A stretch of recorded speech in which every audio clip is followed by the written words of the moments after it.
जसा एखादा विद्यार्थी असतो ना, मग काय काय वेळेला असं बघायला मिळतं, काय लोकांचं कंटेंट चांगलं असतं, म्हणजे कमी लिहितात पण कंटेंट चांगलं असतं, आणि काय लोकांचं कसं असतं ते उलट असतं. असं म्हणजे लक्षात घ्या, लिहितात भरमसाठ पण त्यातनं सबस्टन्स काहीच नाही, म्हणजे असं असतं. काय लोकांचा वेळ कशात जातो, स्टार्टच घ्यायला वेळ जातो, म्हणजे पहिला ज्याला म्हणतो ना मोमेंटमच सापडत नाही, म्हणजे अशी गोष्ट घडते काय जणांची. मग बाकी परत लिहू शकतो तो, पण तसं काय कायचं होतं.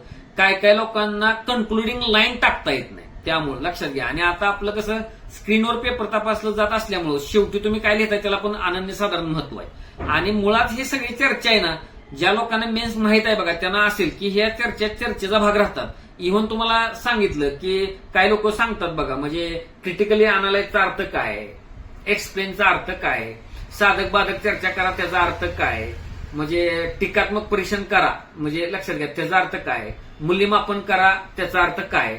मग तसं माझ्याकडे पण माझा हँड रिटन आहे तसं, मग टाकायला ते काय फरक पडतोय का.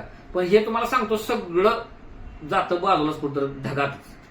कसलं क्रिटिकली अनालाइज, प्रश्न वाचल्यावर त्याच्यावर काय ना काय तर लिहू शकतो हे मेहरबानी, म्हणजे लक्षात घ्या हे खूप महत्वाचं असतं. ही लोक कोण बोलत नाही. युपीएससीला मात्र देशभर स्पर्धा असल्यामुळं आणि ज्याला म्हणतो ना एक त्याला मोठी लिगसी अगदी कायमच डिस्क्रिप्टिव्ह एक्झाम असल्यामुळं त्याच्यात मात्र त्या गोष्टींना महत्व आले. आपल्यात पण येणार की ज्या वेळेला 7-8 वर्ष होतील त्यावेळेला उत्तरात काय नेमकं लिहिलंय ते तपासलं जाईल. म्हणून टेक्निकलच्या एक्झामला घोळ झालाय ना मग बऱ्यापैकी, म्हणजे ज्याला अपेक्षित नाही त्याला मार्क आलेत, ज्याला अपेक्षा नाही त्याला मार्क नाही आलेत, म्हणजे असं पण घडलंय.